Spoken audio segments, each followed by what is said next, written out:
Hello and welcome back to Hot Air with me, Joshua Robert. Today we are going to be diving headfirst into some of my latest therapy revelations. And they're those like aha moments when that light bulb goes on in my head and I'm like, holy shit, that makes so much sense.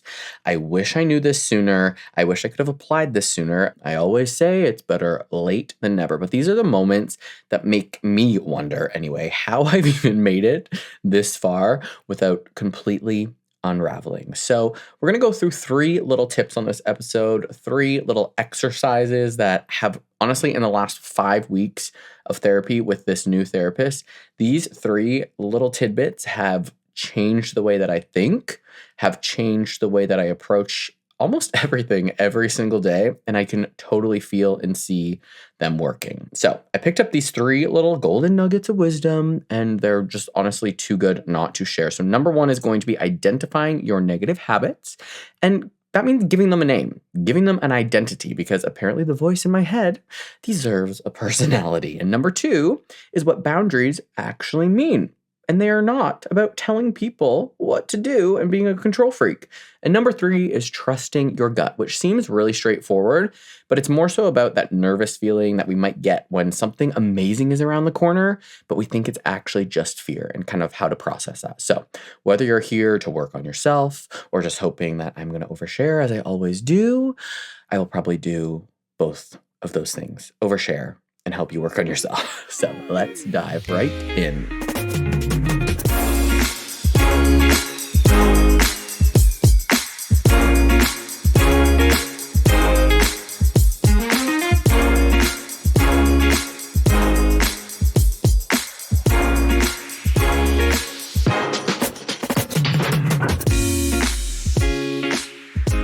So before we get into tip number one, let me just say, which I've said before, I am not a therapist. I have zero education in this area. But as I am learning all of these wonderful things about myself, and some not so great things, but also learning how to adjust those habits that I have, I feel like I want to share all this stuff that I'm learning. And these podcast episodes for me are also like therapy because I'm just word vomiting it all out there. So I am just sharing what was working for me. It may not work for everyone, but there might be a way that you can take this stuff and apply it to your life and your circumstances. So with that being said, let us begin with tip number one, identifying your negative habits and giving them a name.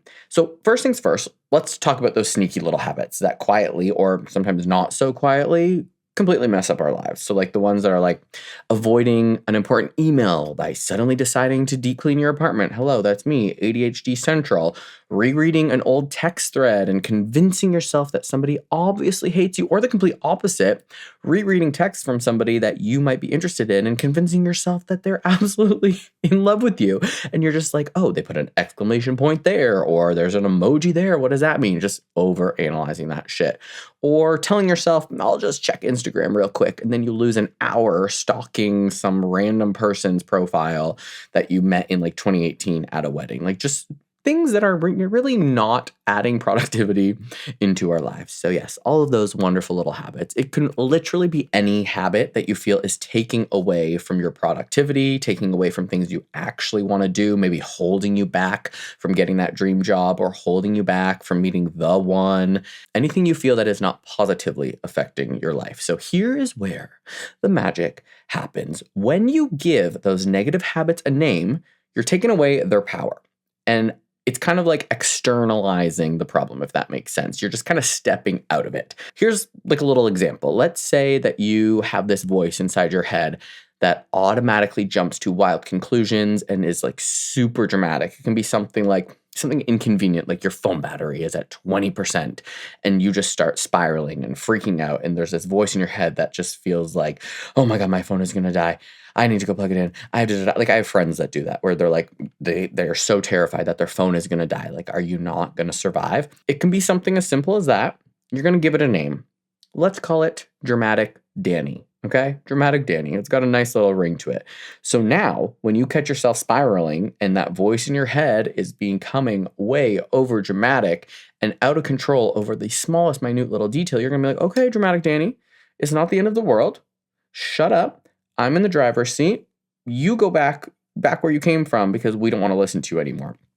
It's going to help you identify those moments, come back to reality, and take control of the situation. And there's actually some research about how this works because if I don't have proof, I feel like I'm just completely lying. So, according to research by Dr. Ethan Cross at the University of Michigan, creating psychological distance, like naming your habits, reduces emotional intensity and helps you make clearer decisions. So, yes, science supports your new alter ego.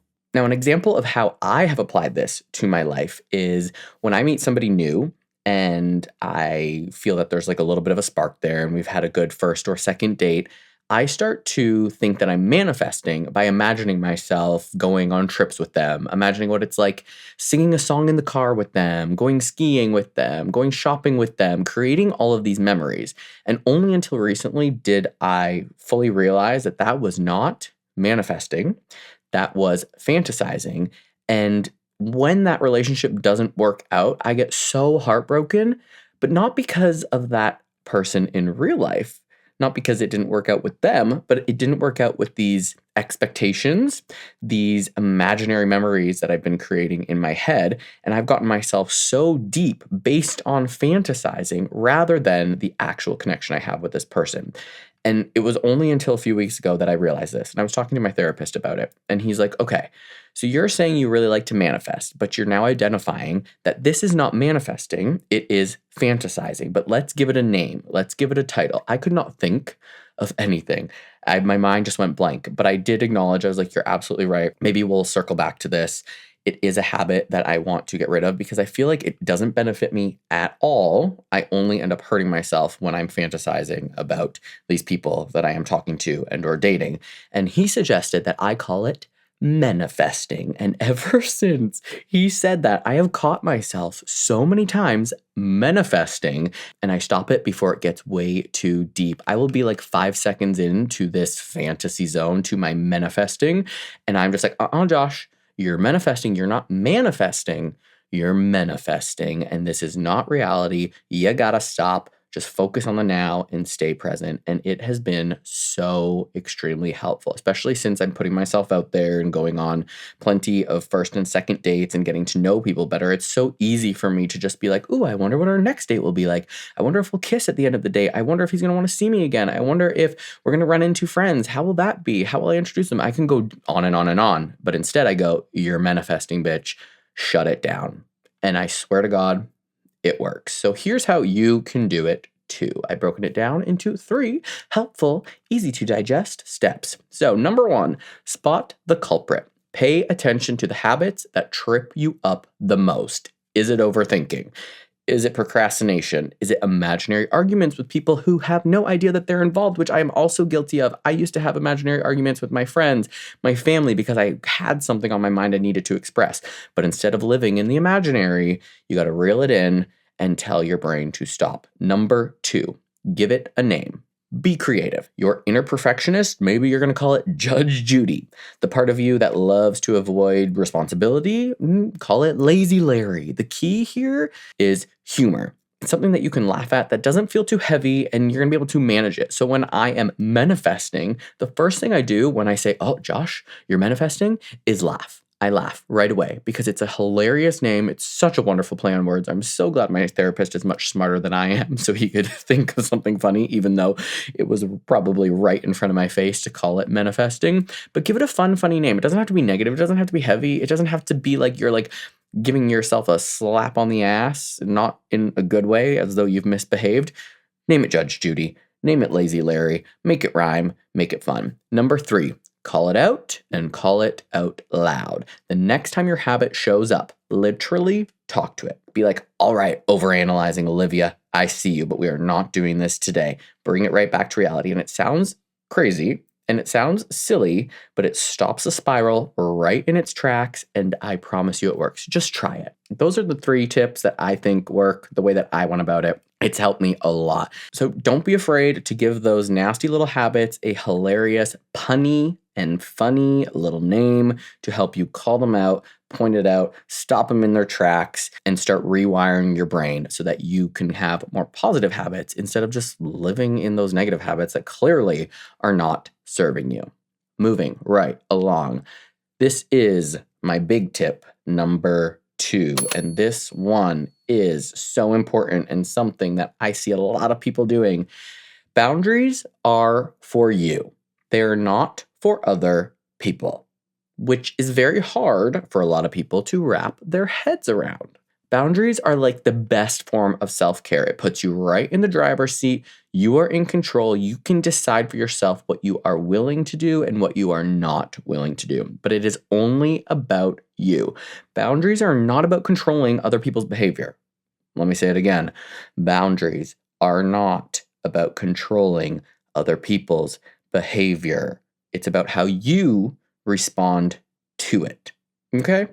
Sit with that. Boundaries are for you, not for other people. I used to think that setting a boundary meant telling people what they could or could not do. I was like a human resource department for my own personal life, just being a bossy ass bitch, expecting everyone to do what I wanted them to do because that is the boundary that I thought I was setting. But it does not work like that. What does work is deciding what you will do if someone crosses your line, the line that you set, the boundary for yourself, and how you are going to respond. So, let's take an example. This is a hypothetical example, okay? Maybe. I had a friend who would cancel plans at the last minute all the time. Like, oh my God, I'm so sorry. I'm totally swamped. And instead of sending like a passive aggressive, oh, no worries, and I'm actually raging on the inside because I hate being canceled on because I always follow through with my plans, I set a boundary for myself. I said, if they cancel last minute, I will stop making plans with them.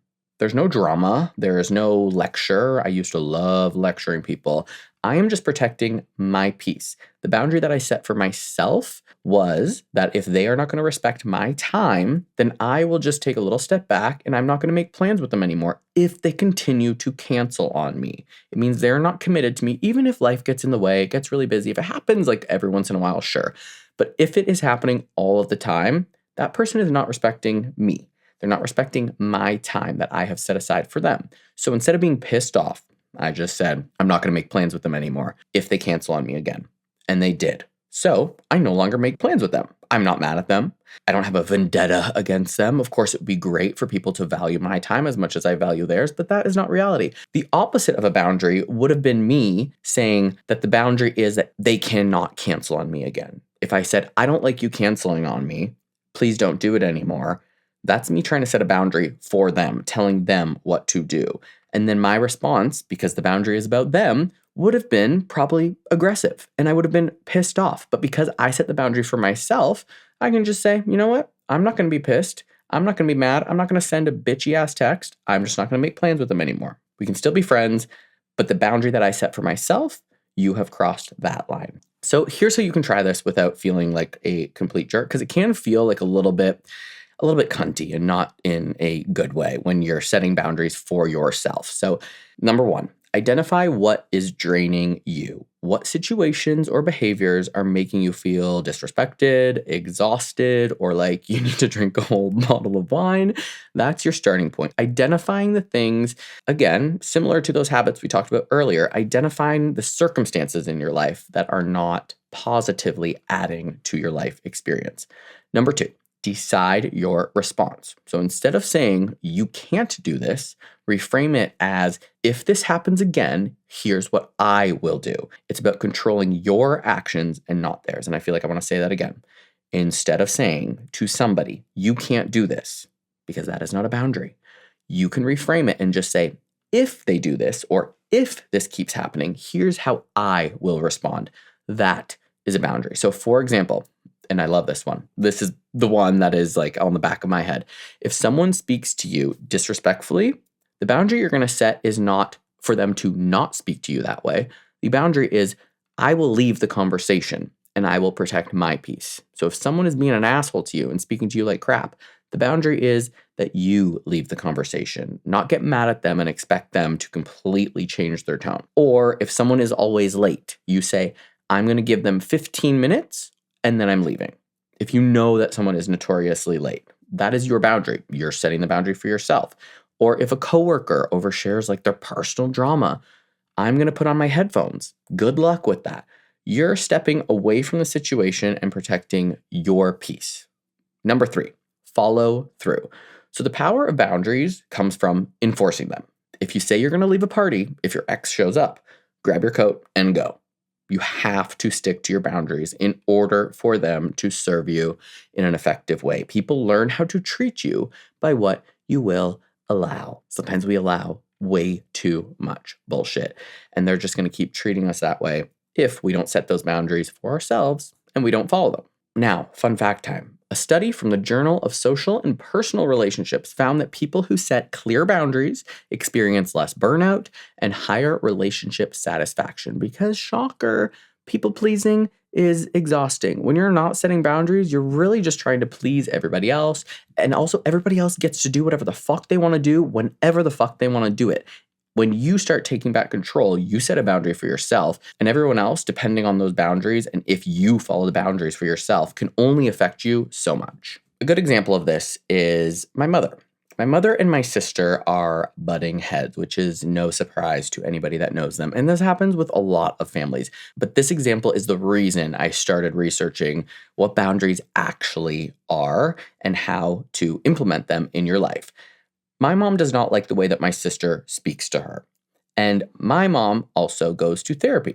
And so she said that her therapist said that my sister was not respecting my mom's boundaries because she was continuing to speak to her with disrespect and la-di-da-di-da. However, as I mentioned not long ago, maybe 30 seconds ago, boundaries are not for somebody else. They are for you. So in that circumstance, I told my mom, a boundary is something you're setting for yourself. So you're going to decide whether you're going to continue to talk to your daughter, my sister, or not if she speaks to you that way. You cannot tell her what to do and expect her to just do it because she is not a child. Although you are her mother and she is your daughter, she's a 44-year-old woman, just like I'm a 36-year-old man. We're grown at this point. So you have to decide for yourself as an individual what you are willing to take from people and when you are going to draw the line and when you're going to step away when someone crosses that line. Boundaries are for you, not for other people. I cannot say it enough, but I won't say it anymore. Let's move on.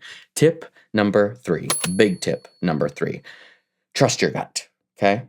Seems simple, but it's not. If you're nervous, your nerves are flaring up, it means you're growing. Something is happening and it is not a bad thing. Sometimes it can be a bad thing, but let's be positive here. Being nervous about something is not always bad. So let's talk about your gut instinct. It's that little voice in your head that knows what's up before you even do. And here's what I learned that is like crazy to me. The physical sensation of anxiety and excitement are identical. You got your heart is racing, you've got butterflies, sweaty palms. I have the sweatiest palms on the planet. When I am in a state of excitement and or anxiety, your brain decides whether you're terrified or thrilled, but they feel the same a lot of the time. And I think a lot of the time we really confuse them. So I used to think that being nervous was a red flag, that it was a big, bad, something I did not want to sit in. But sometimes it's pointing towards growth. It can be a first date. It can be a career move or deciding to text someone first. You know that like anxiety feeling? You're stressed out after a date. You're like, should I text them? Should I not? Let me wait a day. And then the next day comes around and you're like, is it too soon to text them? You're just overthinking it. You get that nervous, those butterflies in your stomach. Your mind is racing.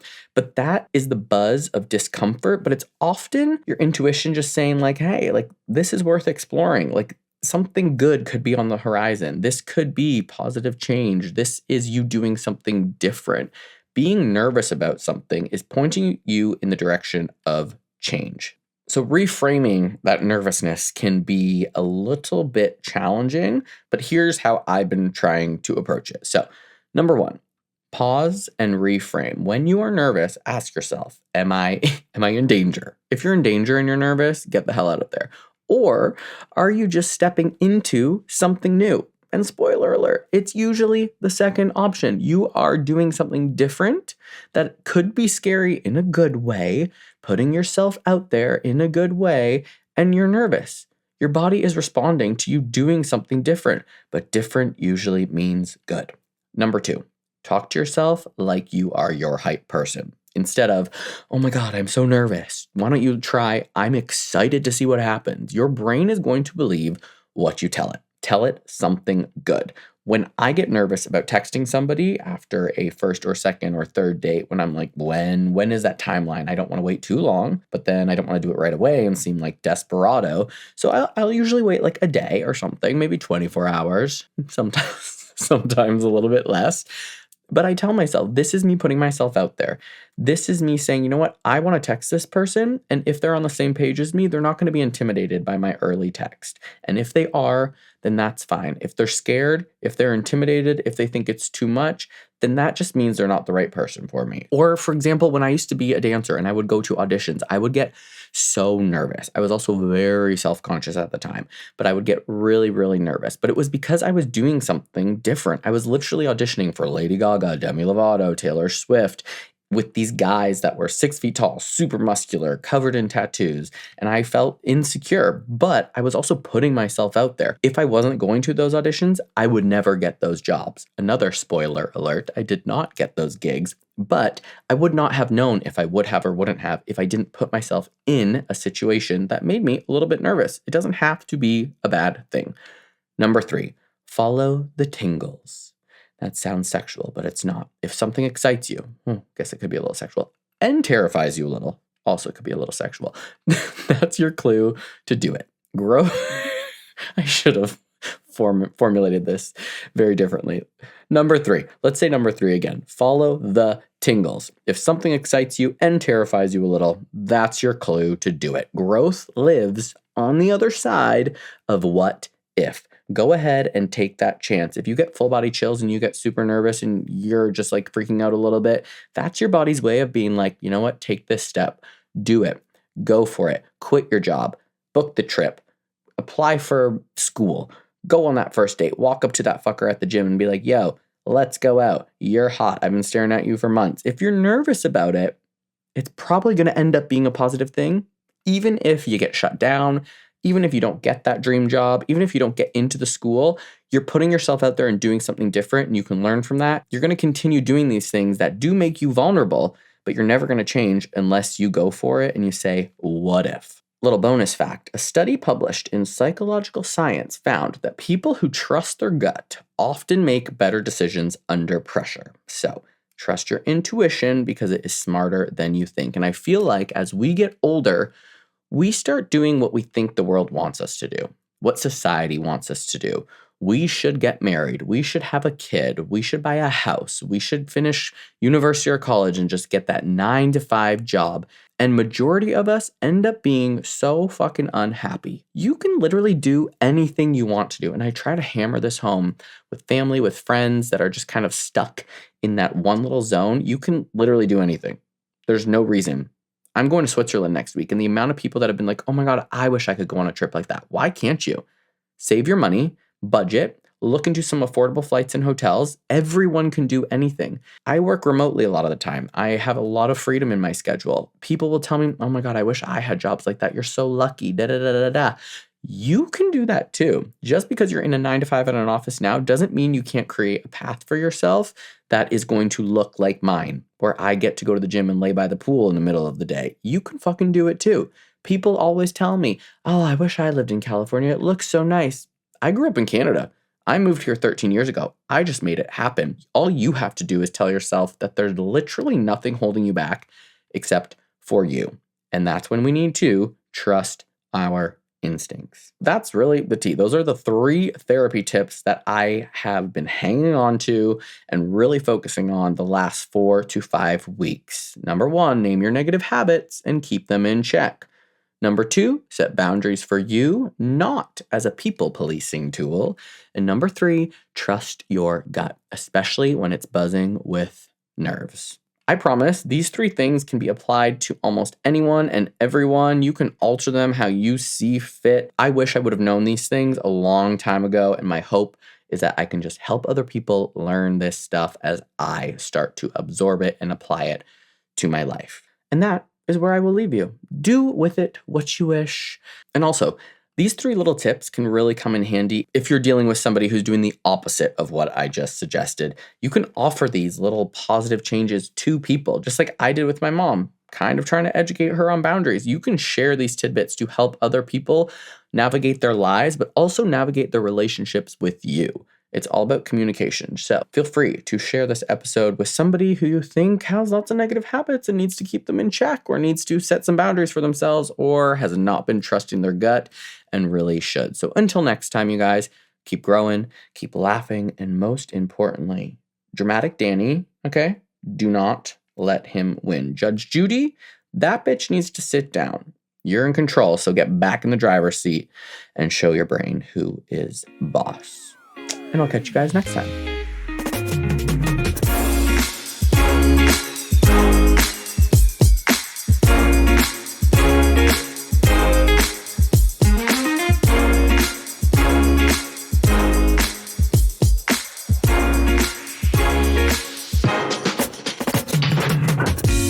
Thank you again so much for listening to this episode of Hot Air. And it would be really great, I would super appreciate it if you would subscribe wherever you are listening to your podcast right now, so that you can be notified when new episodes come out. Also, rating and leaving a review will help my podcast get seen by more and more people. So why not share the Hot Air love? I'd love it if you would. See you next week.